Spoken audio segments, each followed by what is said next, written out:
जम्मू कश्मीर लद्दाख में असामान्य मौसम ने इस बार आफत डाई हुई है।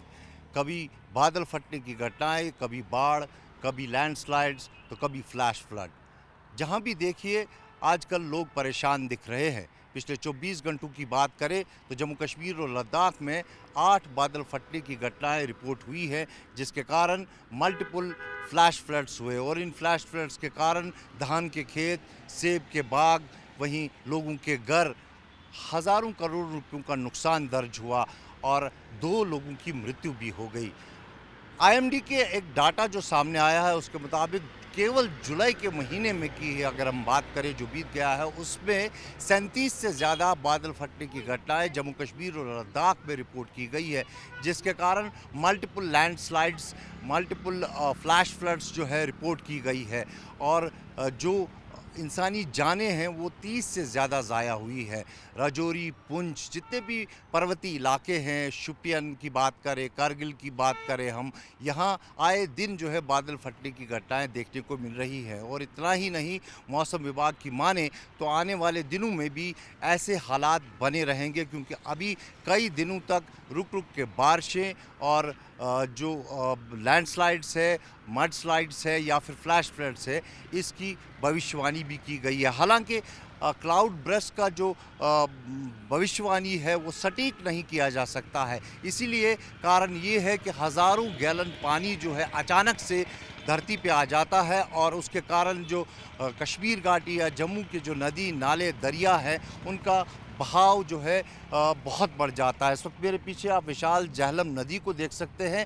इसका जल स्तर भी अगर हम पिछले 24 घंटों की बात करें तो कम से कम 3 फुट के करीब रेज हुआ है। इसी तरह से लिदर नाला, मधुमती नाला, खुशहाल सर, जितने भी वेटलैंड्स हैं, सब का जल स्तर जो है बढ़ गया है। जम्मू में चिनाब नदी, वहीं किश्तवाड़ की बात करें, डोडा की बात करें, छात्रों की बात करें, इन जगहों पर भी जितने भी ट्रिब्यूटरीज हैं उन सब में जो है पानी की लेवल जो है लगातार बढ़ रही है। और मौसम विभाग के मुताबिक आने वाले 1 सप्ताह तक मौसम जो है इस तरह ही बना रहेगा और बादल फटने की घटनाएं हो सकती है। और विशेषज्ञों का मानना है कि अगर जल्दी से इसका उपाय नहीं किया गया, प्लांटेशन नहीं की गई, डिफॉरेस्टेशन जो हुई है उसको रिप्लेस नहीं किया गया, तो जम्मू कश्मीर और लद्दाख विनाश देख सकता है। कैमरा पर्सन इरफान मंजूर के साथ खालिद हुसैन, जी मीडिया, कश्मीर।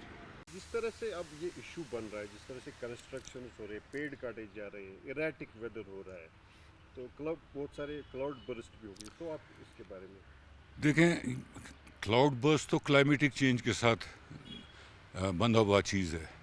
पहले ये क्लाउड बर्स्ट हमारे बचपन में भी हुआ करते थे, लेकिन इक्का दुक्का होते थे। कभी यूसमर्ग की तरफ हो गया, कभी सोनमर्ग की तरफ हो गया तो सुनते थे, पहलगाम में हो गया तो सुनते थे साहब, या हमने देखा भी पहलगाम का। मैं पहलगाम में कैंपिंग कर रहा था उस वक्त, तो क्लाउड बर्स्ट हुआ, लेक जो है वो ओवरटर्न हुई, लेक के ऊपर हुआ, पानी नीचे आया, अमवात भी हुई, डेथ्स भी हुई।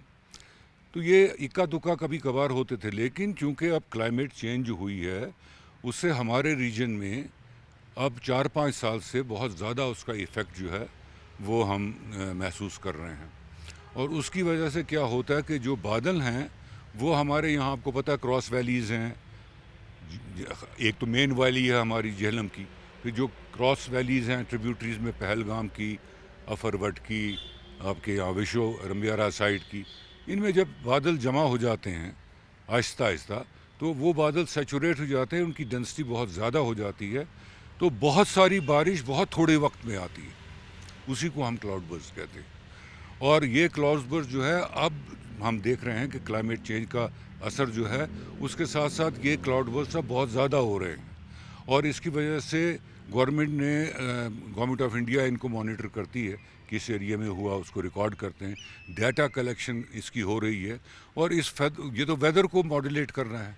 अब अगर आप उस वेदर को मॉड्यूलेट करें और वो चीज़ें करें जिससे क्लाइमेट चेंज का असर कम हो, तो ये क्लाउड बर्स्ट भी बहुत कम होंगे। हमारे पास रिसर्च है, हमारे यहाँ हज़ारों वेटलैंड्स हैं, लेक्स हैं, रिवर्स है।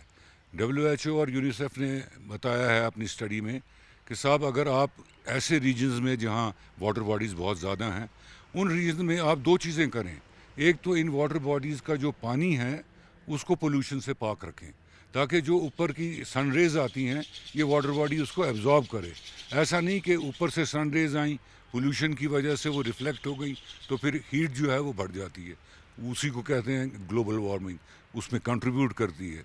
हमारे इतने सारे वेटलैंड्स हैं, वाइल्ड लैंड के अंदर है, वुलर है, डल है, आंचार लेक है, हर तरफ आप जाओ पानी ही पानी है। हमारा तो ये है ही फ्लड प्लेन सारा श्रीनगर। तो अगर हम अपने वेटलैंड्स को मेंटेन करें और पोल्यूशन से उनको बचाएं ताकि ये हीट जो है एटमॉस्फेरिक वो पानी में एब्जॉर्ब हो।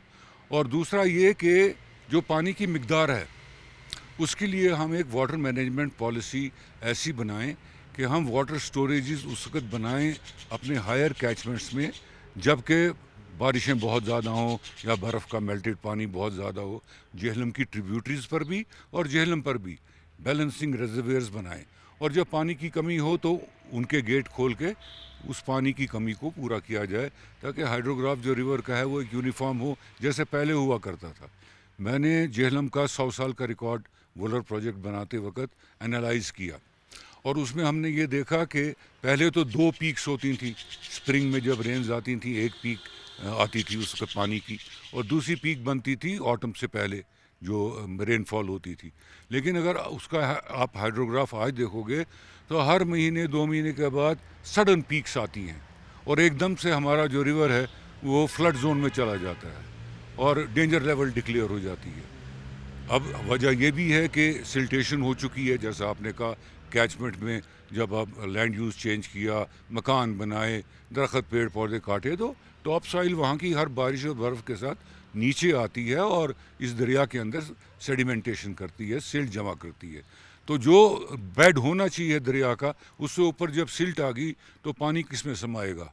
वो जो पानी आता है, हालांकि अगर नॉर्मली वो सिल्ट ना हो तो फ्लड नहीं आएगा, लेकिन वो सिल्ट है इसलिए पानी एकदम फ्लड जोन में लेवल्स पे चला जाता है, फ्लड डिक्लेयर हो जाता है, उसके बाद एडवाइजरीज डिक्लेयर हो जाती हैं। तो ये चीज़ हम देख रहे हैं कि पिछले 5-10 साल में ये तो बहुत हुआ, और ख़ासकर 2014 का जो फ्लड आया, सबसे बड़ा फ्लड जो हमारी वादी में अभी तक रिकॉर्ड हुआ, उसमें ये चीज़ ज़्यादा हमने देखी क्योंकि जब उसको हमने एनालाइज़ किया वो हमें पता था कि ये आ रहा है। फ्लड प्रोबेबिलिटी एनालिसिस हुई थी, हमें पता था कि इन 5 सालों में 2010 से 2015 तक कभी भी ये फ्लड आ सकता है। लेकिन हमारी अथॉरिटीज़ ने, हमारे डिपार्टमेंट्स ने लाइटली लिया और उसके लिए प्रिपरेशन नहीं की, और सडनली जब वो आया तो हम सब जो हैं 1 महीने के लिए बिल्कुल डूब गए पानी में।